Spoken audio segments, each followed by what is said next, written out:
सेहत की बात, आयुर्वेदिक उपचार। मैं मनोकामना सिंह।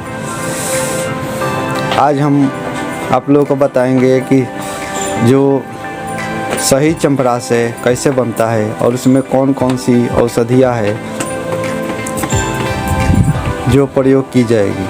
तो चलिए हम लोग आगे चलते हैं कैसे बनता है। एक नज़र हम लोग डालते हैं जो क्वाथ द्रव्य पे, जिसमें बिल्व छाल,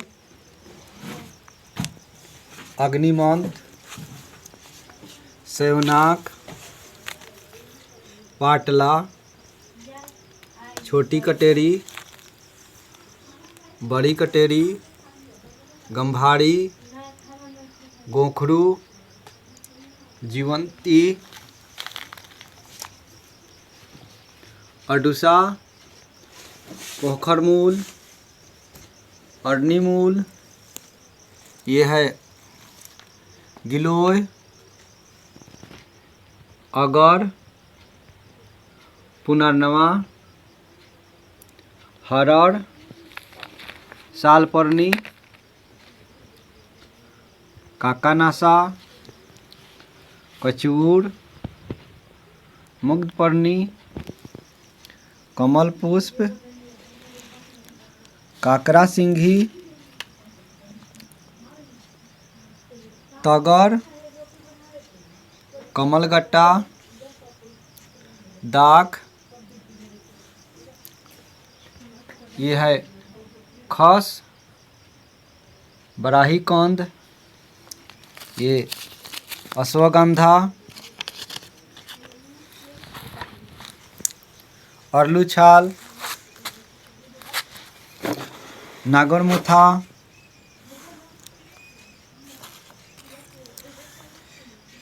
ब्राह्मी, शंखपुष्पी, मांसपर्णी,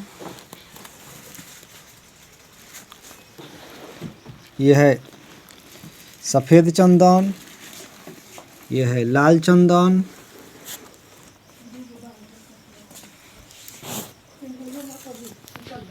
सतावर, जाटामांसी, बाला जिसको खरेटी बोलते हैं, बिदारी कंद, वच और ये भूमि आंवला का बीज। और हम चलते हैं जो अष्टवर्ग में जो औषधियाँ हैं उसमें कुछ नहीं मिलती है, जिसके कारण सतावर, अश्वगंधा और बिदारी कंद लिया जाता है। ये जीवक और जो काकरा सिंघी है, ये ज़बरदस्त काम करती है दमा में, खांसी में, तो इसका विशेष ध्यान रखें। लोग चंपरास बोलते हैं, खांसी में बहुत चंपरास अच्छा काम करता है। तो ये ताज़ी होनी चाहिए, अच्छी क्वालिटी का होना चाहिए, तभी सही काम करता है। और कोशिश यही रखिए कि जितनी भी औषधियाँ हो ताज़ी हो, क्योंकि इसमें बहुत सारी औषधियाँ हैं। हमने खुद अपने जंगल से इसको ला रखा है। जब आपके पास में ये औषधियाँ तैयार हो जाए फूट पीस करके, तो फिर आगे की जो प्रक्रिया है वो आप कर सकते हैं।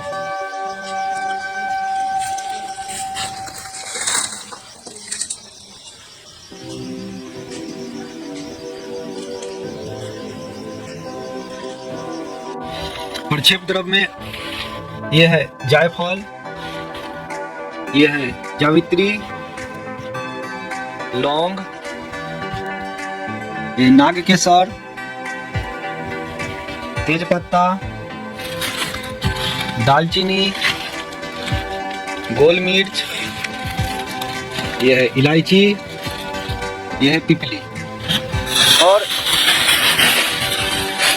यह है बंसलोचन, और यह है बंसलोचन। इतनी सामग्री चाहिए। और इसमें चाहिए शहद, घी और मिश्री और आंवले और केसर। इतनी सामग्री चाहिए तैयार करने के लिए।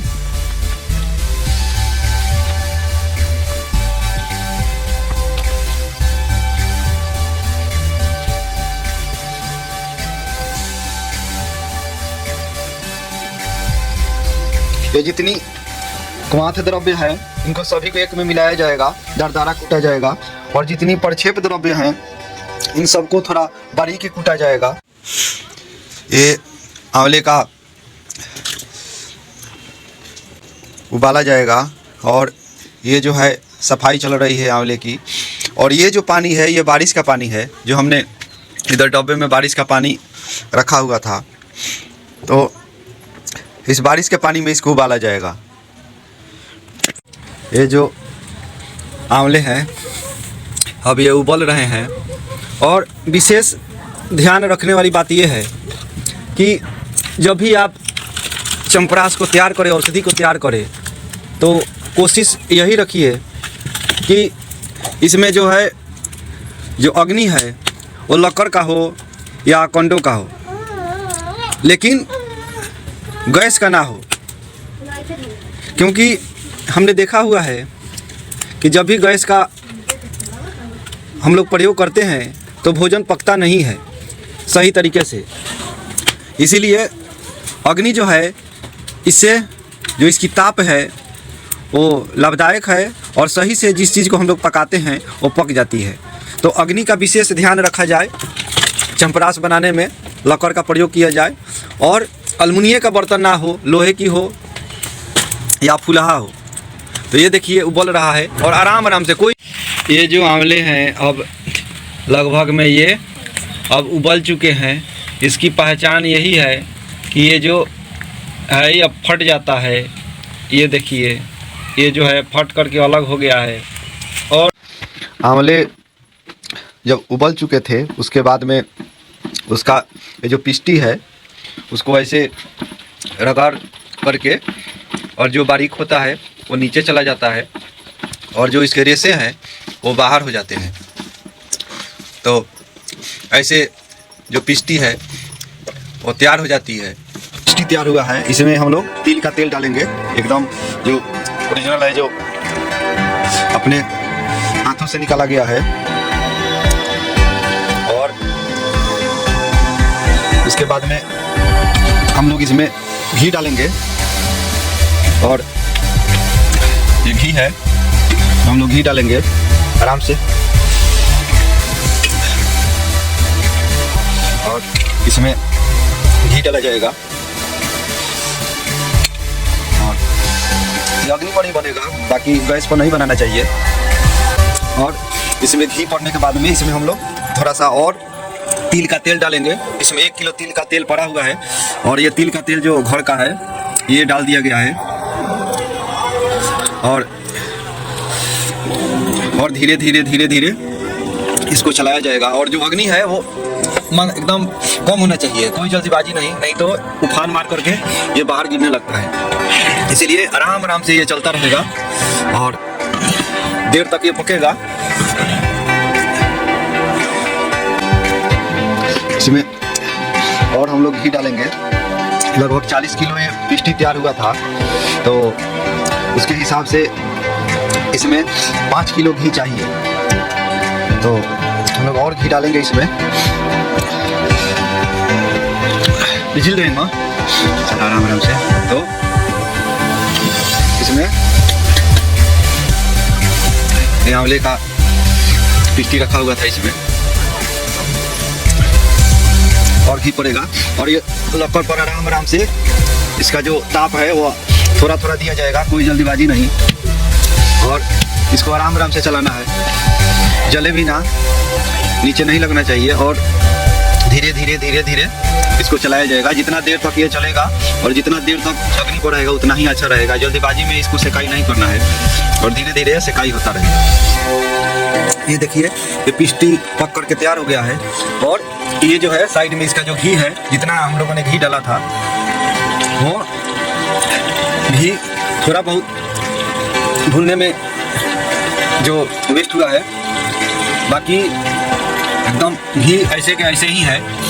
जब इसको भुना जा रहा था पूरे कढ़ाई भरा हुआ था, लेकिन अब पक चुका है, पिस्टी भी भुना चुका है और जब ये तैयार हो चुका है अब इसको उतार लिया जाएगा। रात में ये पानी में डाल दिया गया था और ये पानी में ही ये फूल गया है।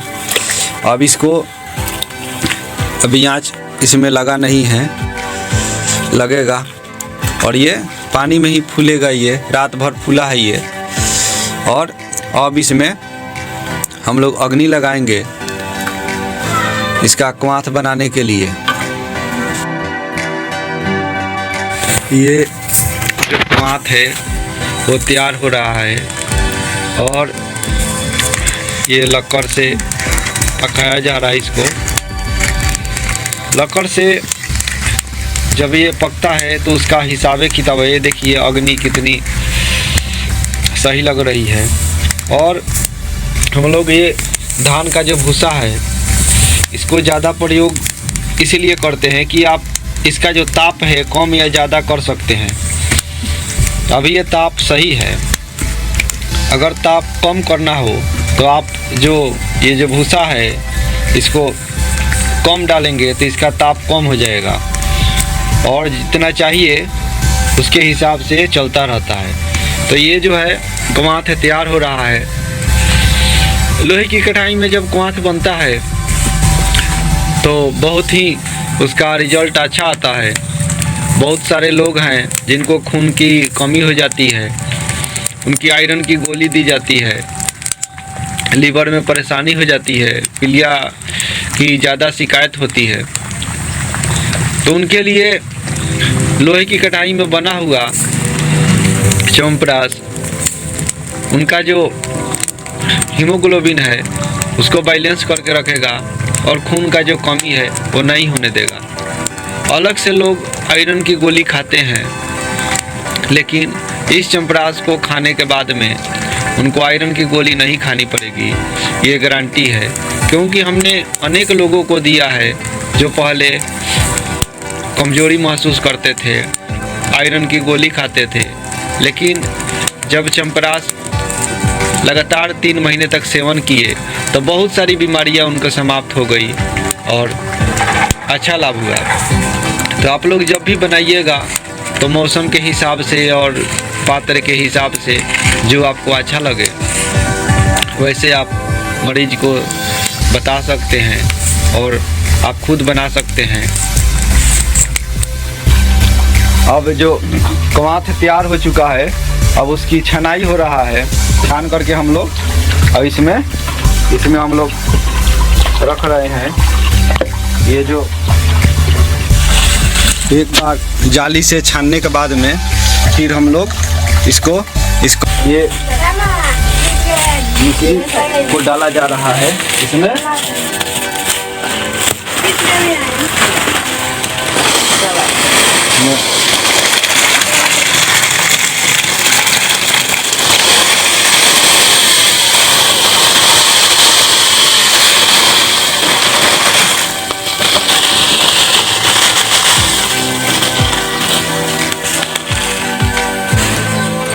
अब इसी में ये जो मिश्री है गलता रहेगा धीरे धीरे धीरे धीरे।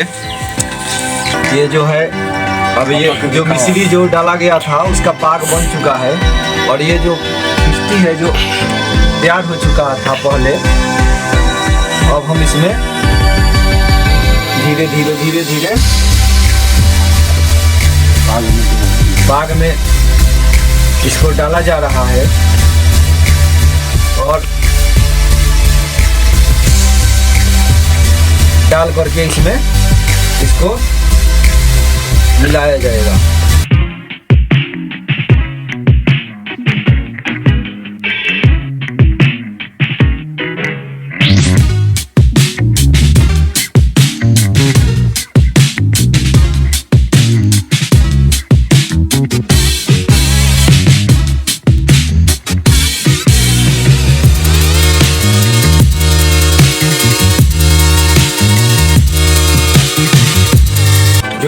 प्रक्षेप द्रव्य का औषध है। ये है पिपली, ये पिपली, ये हो गया तेज पत्ता,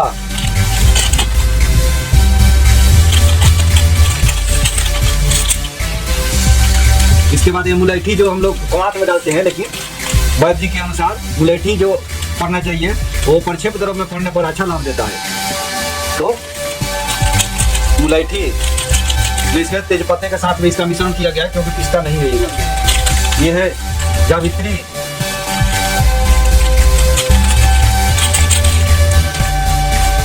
ये है गोल मिर्च जिसको काली मिर्च भी बोलते हैं,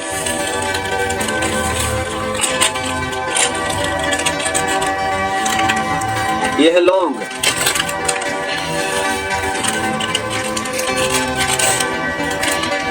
ये है नाग केसर,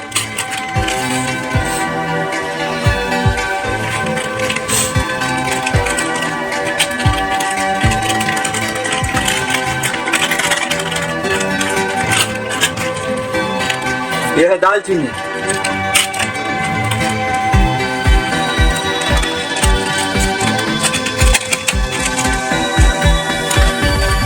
ये है इलायची,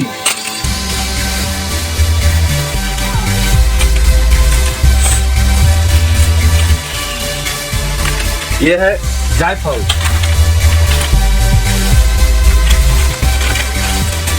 और उसके बाद में है ये है जो बंसलोचन है, ये है बंसलोचन, जो इसको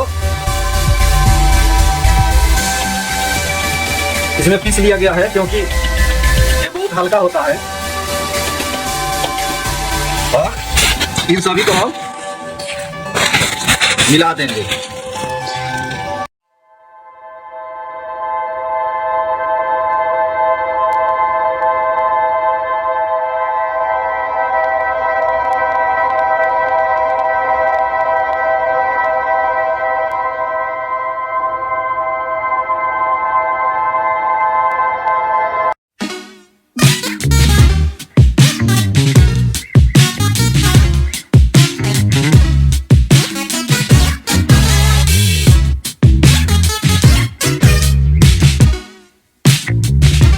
अब इसमें हम लोग शहद डालेंगे।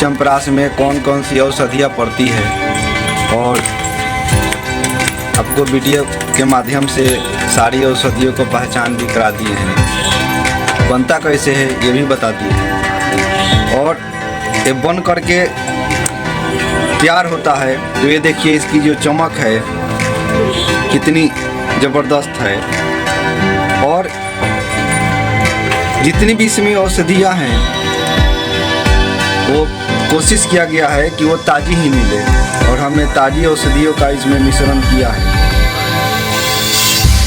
रिजल्ट इसका बहुत अच्छा आया है, दामा में, खांसी में, टीबी में, यहाँ तक कि पैरालिसिस में भी ये अच्छा काम किया है, क्योंकि इसमें जो दशमूल है वो इसमें ताज़े लिया गया है।